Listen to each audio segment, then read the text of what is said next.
It was the first weekend of February. I was at home having the days off of work. Everything was pretty regular, but sometime in the middle of the day on Saturday, I thought I heard something from upstairs. It was a thud, just one, and not very alarmingly loud or anything. I'd never heard it before, which was the only reason I went up to see if I could figure out what it was. I didn't find anything though. I wasn't worried and hardly thought about it for the rest of the day. Hours later, and as I was winding down for the night, sitting on the couch and barely keeping my eyes open, there was another thud, almost identical to the last. Again, I looked around and saw nothing. I even opened the door to the spare bedroom, which was entirely empty, and looked around, not seeing anything. Maybe it was an animal on the roof, or just the house making strange noises. I went to bed that night, not too long after. The next day, I got up and went downstairs like usual to make coffee and breakfast. As I did, something felt off. Like as I walked around the kitchen and made breakfast, things seemed like they had been moved. The cereal and chips I had in the pantry just didn't look like they were where I'd left them. Obviously, I didn't purposefully try to remember the order they were in or anything, so I couldn't confirm it. I just had that weird feeling like it wasn't right, which I didn't know how it could be possible. I tried to pay more attention to things the rest of that morning, but eventually I forgot about it. I think I was caught up on how impossible it would have been, so I had to be mistaken. The rest of that day, I was downstairs, watching TV and doing some chores. It was just after sunset when I heard that same thud again. I stood up to go check on it, just like every time before, but as I approached the stairs, I heard a click. It was very quiet, but was definitely a click of some kind.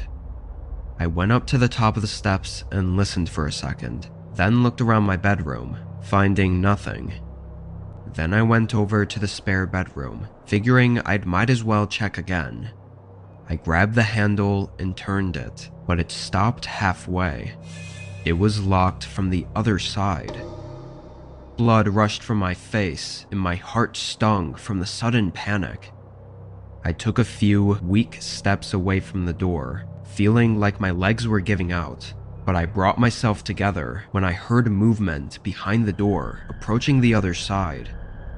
I started to run back down the stairs as I heard another click, followed by the door creaking open. I left out the front door and ran to the end of the street where I called 911.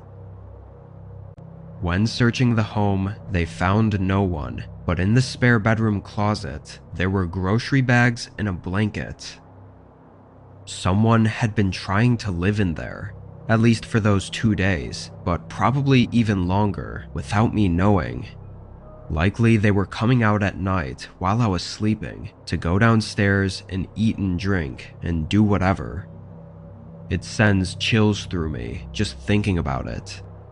Thankfully, they seem to have left for good after that night. What they would have done had I found them is something I never even want to know.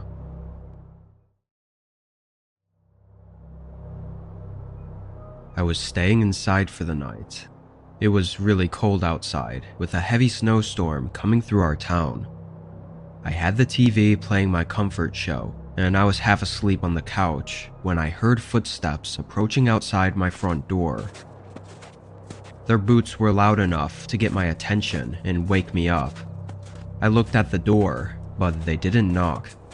They stood there for a few seconds, then their boots took a couple more steps before it suddenly went quiet. It sounded like they stepped off the porch and into the snow, which I could no longer hear. Confused, I got up and looked out the window. The snowstorm was worse than I thought. It was almost completely white outside, making it hard to see more than a few feet past the window. Barely, I could make out shoe prints in the snow coming off of the porch. Why did they just step off the porch like that? And what were they even doing outside right now? With the weather, I couldn't really get any more answers. I checked out the side and back windows for any more shoe prints in case they walked around my house, but I didn't see much of anything. I went back to the couch and laid down. I felt it was weird, but I didn't want to overreact about it. An hour or so went by, and there was nothing else. The soft rumble of the snowstorm outside and the low volume of the TV made my eyes heavy, slowly putting me to sleep. When my eyes eventually opened, it was still very dark. The TV was on its timeout screen, showing it was 3 a.m. The snowstorm was still going strong, but strangely, it was much louder. As I continued to wake up, I began realizing it was extremely loud, like the sound was clear and crisp, not muffled by the windows. My eyes darted fully open, and I got up. I turned on the light next to me, seeing water spots all over the room, going right to the front door, which was wide open. Snow was pouring into the house, and boot prints were outlined in the water going through the hallway. I could kind of make out the same boot prints leaving the house, but I wasn't sure. I got my phone and locked myself in the bathroom as I called for help. Turned out, whoever broke in had already left. It seemed they came in and looked around for something specific, and after not finding it, they just walked back out into the blizzard. While they were in my home, they either somehow didn't notice me on the couch, or crept past me, quietly looking around my house without waking me. Even the idea of it creeps the hell out of me. I haven't had a good night's sleep after that, constantly waking up in the middle of the night, startled by every little creak.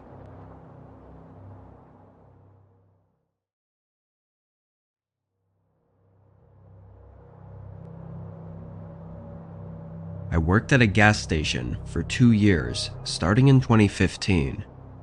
During the winter on my first year, I had a regular customer come in a lot.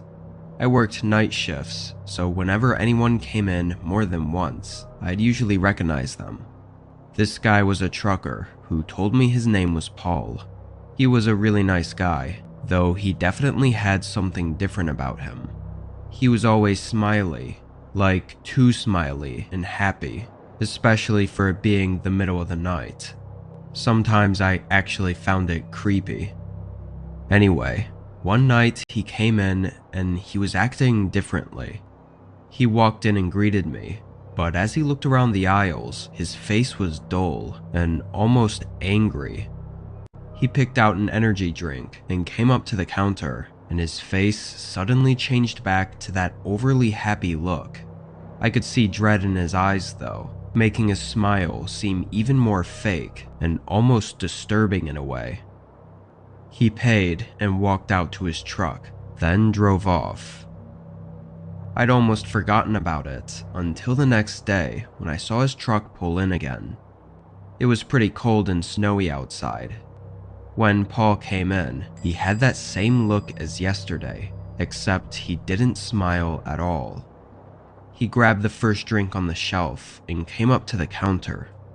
As he paid, he started asking me questions, like how busy it was tonight and when my shift was over.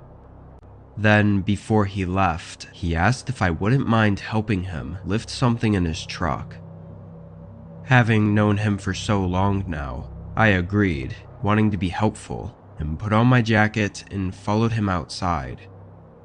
The gas station was empty, aside from his truck, parked on the far side of the lot. I followed him over there, and he opened the passenger door, then walked around to the driver's side and got in. He said it was right up here, gesturing for me to get in as well. I climbed up and sat down. It was one of those big box trucks that had a door behind the seats for access to the cargo section. I looked at Paul. He had that strange, wide smile again. "It's just right in there. I'll follow behind you." He pointed at the door. I suddenly felt very unsettled, and could sense that this wasn't what he said it was. I sat there, trying to figure out what to say or do, and I began to notice an odor. It was strong and disgusting, coming from whatever the hell was behind that door. I looked back up at Paul. His face was tense, but he held that smile and just watched me, waiting for me to move. I jumped back out of the truck, slamming the door behind me and hurrying back into the station. He didn't follow. As I was hurrying back though, I thought I heard him yell, like a frustrated yell coming from the truck. The wind covered most of the sound. He pulled out of the gas station soon after. I worked there for another year, and Paul never showed up again, not even once. I don't know what was back there, or what was really going on with Paul, but I think I was lucky to not have to find out.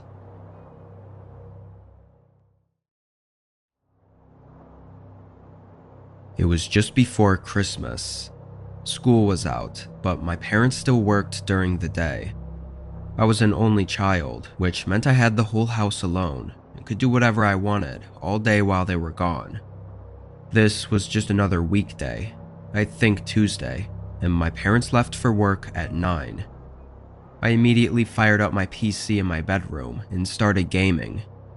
Strangely, only 15 or 20 minutes after my parents had left, there was a knock at the front door. Being young and not used to answering the door alone, I chose to ignore it.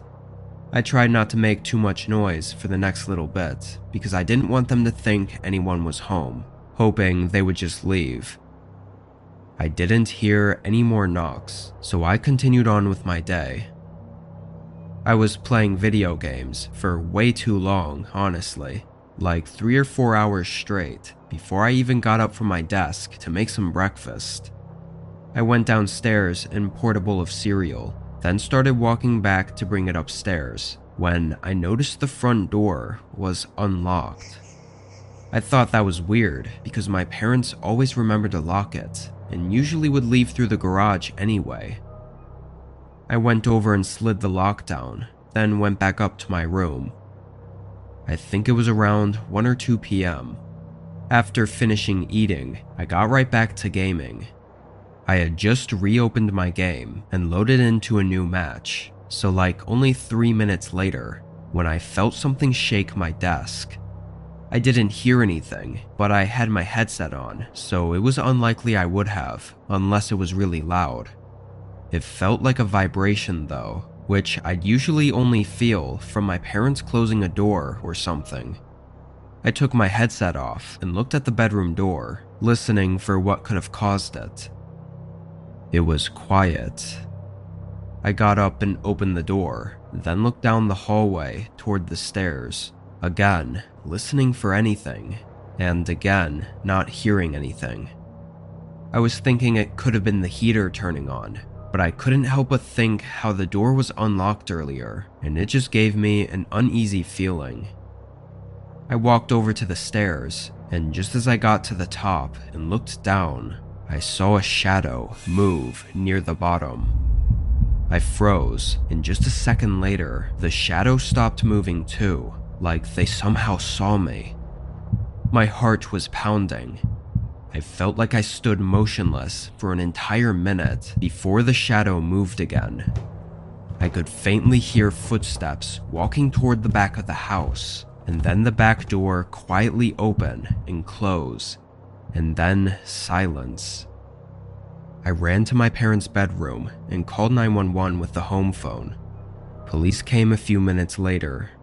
This only seemed to get more disturbing and strange though. There were no signs of the intruder breaking in unless he had picked the lock on the front door. However, it was still locked when police arrived, which means he likely got inside sometime during the 3 to 4 hours I was gaming. I also think back to the knocks I heard right after my parents had left, but I just can't see what they were doing inside for that long. He was almost definitely in the house when I went downstairs and made myself a bowl of cereal though, maybe even watching me from another room, hiding somewhere. We don't know what his intentions were, but I've never truly felt safe again since that day.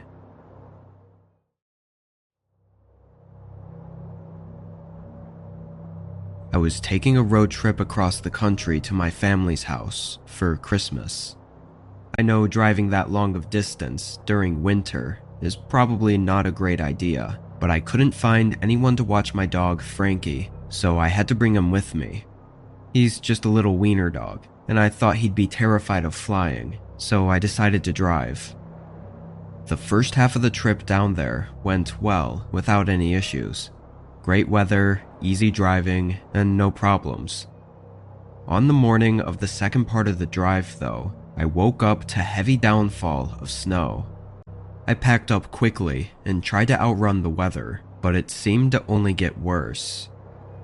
Halfway there, I realized it was taking too long, and I wouldn't make it there by the end of the night, so I ended up choosing to find a motel to stay at instead.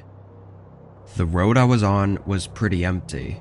There wasn't much of anything, aside from the occasional gas station every 50 or so miles. So when I finally saw a sign for a motel, I immediately pulled off and into the parking lot. It was a very old-looking building, and most of the lights were off, but there was another car parked here, so I figured it had to be a worker. I left the car on for Frankie as I got out and walked through the blizzard and up to the main entrance. The door wouldn't open. I wiped the fog off the outside of the window and put my face closer, trying to look through and see if anyone was inside, but it looked dark and deserted. I wasn't sure what to think, but I didn't have much time before I heard Frankie barking. I looked back, seeing two men walking past my car and up to me. The way they walked, it was clear something was wrong. I tried to start walking back to my car and ignore them, but they cut me off. "Hey, was the place open?" No, I think it's closed tonight. Sorry," I said, trying to walk around them. "Do you think you could help us? We're having some car troubles. Maybe you could spare some gas." It was like they were fighting for any reason to keep talking to me. I said no, then backed up and made a wide walk around them, and even then, they still tried to get in front of me. I hurried back into my car as their footsteps crunched quickly behind me. By the time I got in and locked the doors, they were already at my window. Frankie was whining, and I couldn't blame him. This was really uncomfortable and kind of scary since we were so far out on a deserted road. One of them repeatedly knocked on my window, asking for help still, but it was so obvious that he didn't need any, and this was just some kind of trap or something. Before anything could get worse, I backed up and drove out onto the main road.